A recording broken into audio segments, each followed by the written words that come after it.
मासूमों का मर्डर, खुला सियासी चैप्टर। दो मासूमों की हत्या, किसी को दिखा धर्म तो किसी को दिखा एनकाउंटर। क्यों हुआ कत्ल, नहीं पड़ता फर्क। चमकाना है तो वोट बैंक का पिटारा।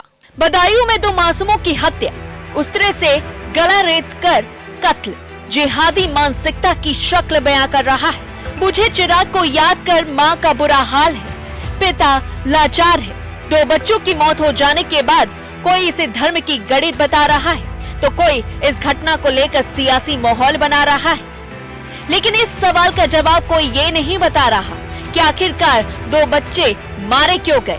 आखिर साजिद की उन दो मासूमों से दुश्मनी क्या थी। लेकिन नेताओं को इन सभी सवालों में क्या, इन्हें चमकानी थी तो सिर्फ और सिर्फ अपनी राजनीति। दो भाइयों की तो जान चलेगी ना, क्या उनके भाइयों की जान नहीं बचाई जा सकती थी अगर पुलिस पहले से काम करती तो?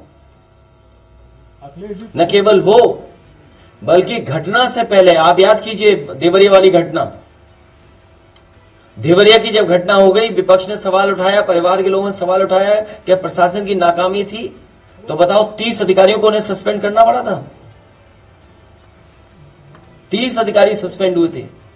ऐसी कई घटनाएं हैं जहां घटना होने के बाद सरकार ने कार्रवाई की, अधिकारियों को हटाना पड़ा। तो अपनी नाकामी को छिपा नहीं सकते इस तरीके से। ये इनकाउंटर से नाकामी नहीं छिपनी है। मुझे याद है जौनपुर में फेक इनकाउंटर किया गया। अभी प्रतापगढ़ की घटना है जहां एसटीएफ का एक कस्टोडियल डेथ है प्रतापगढ़ की, उसमें आपने क्या कार्रवाई की?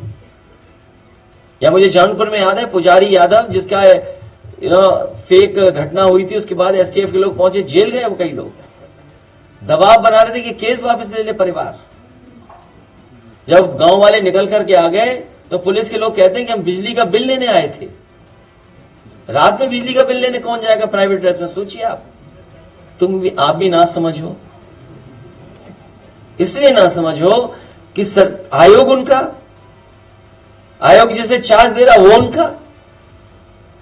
हमें उम्मीद है कि आयोग कार्रवाई करेगा और कहीं एक पैनल बनाकर किसी नए अधिकारी को जिम्मेदारी देगा। सर्वप्रथम तो मैं उत्तर प्रदेश पुलिस का धन्यवाद करना चाहती हूं कि उन्होंने जो है पहला जो अक्यूज्ड व्यक्ति था जिसने इतनी निर्ममता से जो है हत्या करी है उन दोनों बच्चों की, उसको पकड़ लिया है। और दूसरे के लिए भी मैं यही कहूंगी और अपील करूंगी प्रदेश सरकार से कि वो जल्द ही करें इसमें, क्योंकि बच्चे किसी भी धर्म, किसी भी जाति, किसी भी समुदाय के नहीं, बच्चे बच्चे होते हैं। और इस पर किसी भी तरीके का मुझे नहीं लगता है कि ये किसी को भी अधिकार है कि किसी के भी बच्चों को मार दें इस तरह से। और समाज में इस प्रकार की घटनाएं हो रही हैं, ये बहुत बड़ा दर्पण है कि हमारे समाज में कितना ज्यादा आजकल जो है गुस्सा बढ़ रहा है लोगों में। तो मैं इस घटना से बहुत ही नाखुश हूं कि इस तरीके की घटना हमारे प्रदेश में हुई है। और बदायूं एक ऐसा डिस्ट्रिक्ट है जहां पे कल्की धाम का जो है आदरणीय प्रधानमंत्री जी ने अभी शिलान्यास किया है। समस्त लोगों से ये अपील करी है कि कल्की अवतार एक ऐसे अवतार होंगे जो कि जो है कलयुग का नाश करने के लिए, हिंदू सनातन धर्म में भी ये कहा गया है। तो मैं समझती हूँ कि प्रधानमंत्री के मैसेज को समझें और इस प्रकार की जो ये घटनाक्रम हो रही है आपसी रंजिश की वजह से, आपसी वो, तो इसको किसी भी तरीके का, और दलों से भी अपेक्षा यही करती हूँ कि इसको किसी तरीके से राजनीतिक मुद्दा न बनाए। इसमें उत्तर प्रदेश सरकार और पुलिस दोनों लगे हुए हैं। पहला पकड़ा गया, दूसरा जो है पकड़ा जाएगा, मुझे पूर्ण विश्वास है। और जो है ये इसमें जस्टिस हो, यही मेरी अपील है। मंगलवार को जो बदायूं में हुआ, उसने घर का चिराग खो दिया। एक माँ ने अपने दो बेटे को खो दिया।